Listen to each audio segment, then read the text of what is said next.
freio oral interfere na amamentação?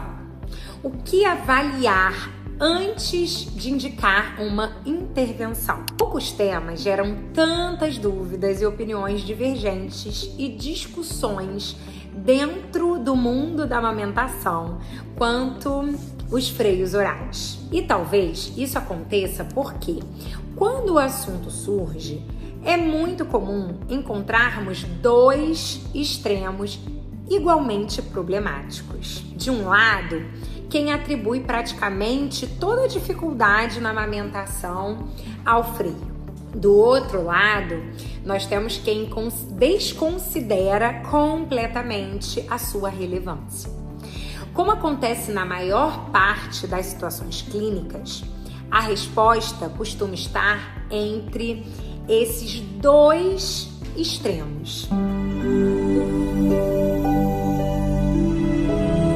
Olá, eu sou a Larissa Távora, da Liga Aleitamento Brasil, e hoje nós vamos conversar sobre uma pergunta que aparece diariamente nos nossos atendimentos. Afinal, o freio oral interfere na amamentação? E mais importante ainda, o que precisa ser avaliado antes de indicar qualquer intervenção? Então, a primeira coisa que a gente precisa entender é que sim, as alterações dos freios orais podem impactar a amamentação.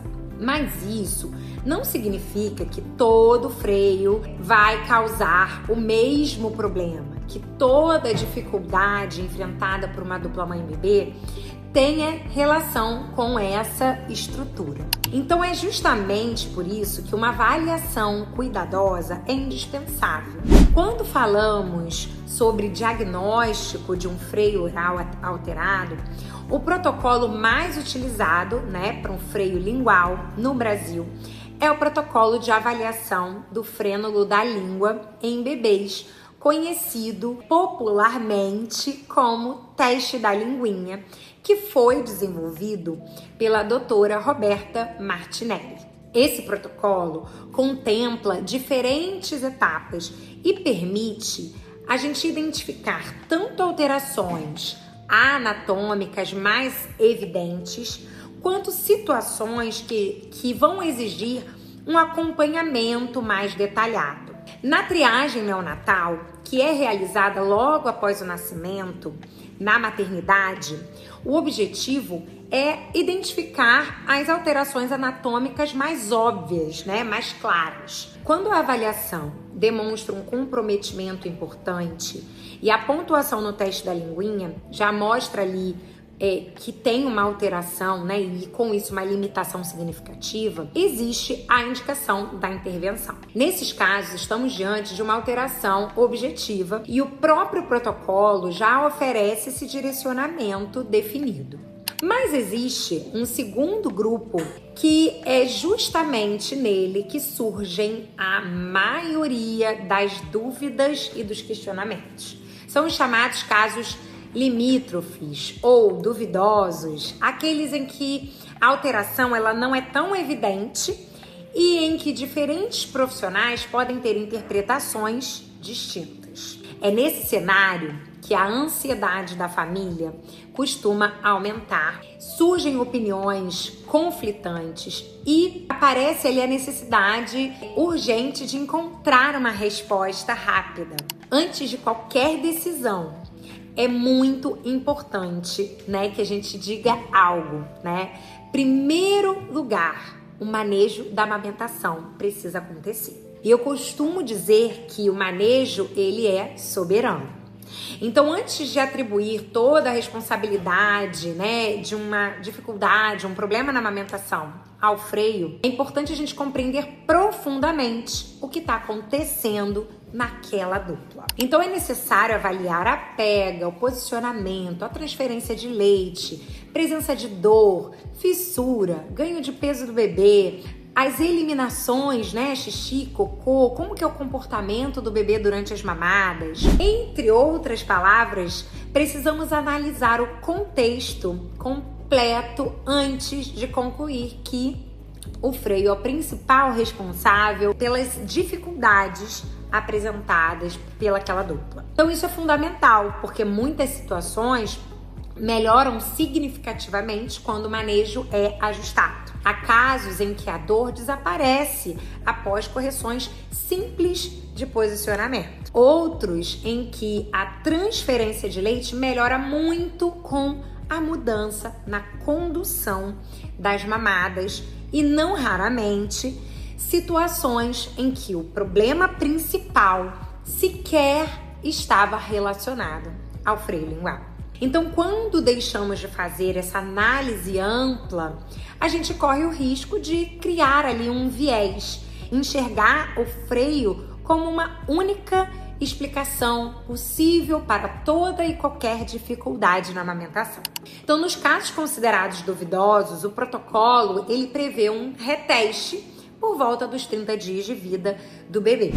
Nesse momento, além da avaliação da anatomia, é importante que seja avaliado e observado melhor a função dessa linguinha durante a sucção e compreender qual é o impacto real daquela alteração na amamentação. Mas existe uma observação importante. Nem sempre será possível aguardar até os 30 dias.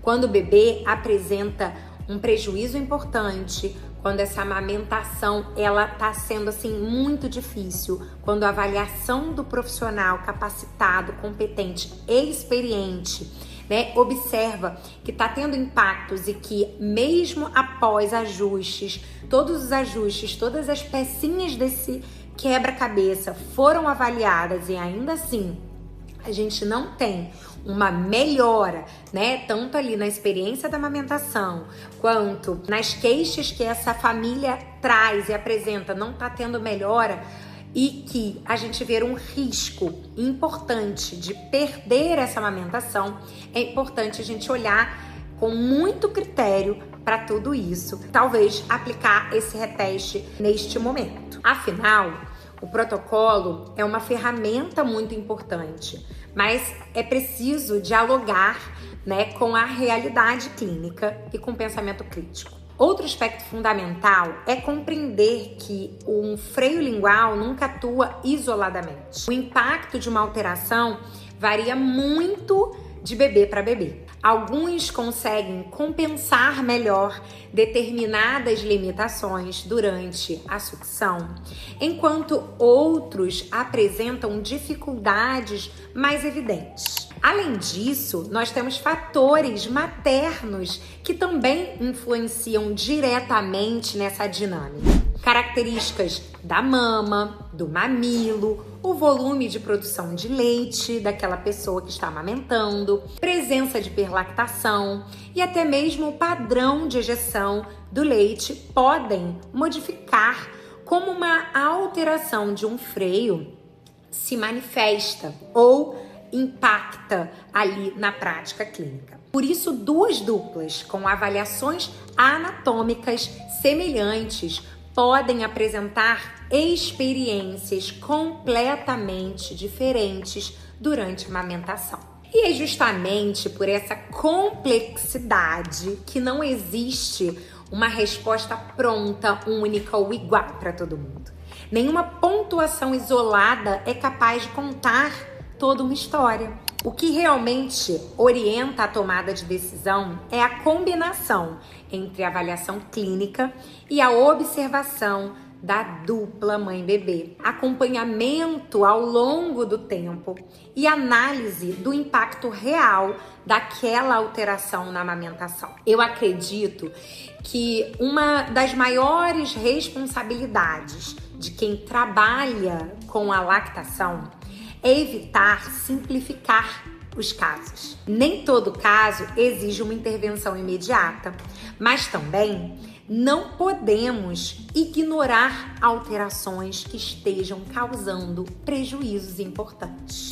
O equilíbrio está em avaliar com profundidade, acompanhar com muito critério e construir decisões individualizadas para cada situação. Porque quando falamos sobre freio lingual, não estamos avaliando apenas uma estrutura anatômica. Nós estamos avaliando aquela anatomia, se ela interfere ou não na experiência concreta de uma mãe e de um bebê. Estão tentando construir a sua jornada de amamentação. Agora eu quero saber de vocês. Qual é a sua maior dúvida? O que você hoje, quando pensa nesse assunto, te traz assim uma dificuldade, né? O que você mais tem dificuldade em relação a esse assunto é a amamentação. E aproveite para se inscrever aqui no nosso canal, porque toda semana trazemos conteúdo novo para você.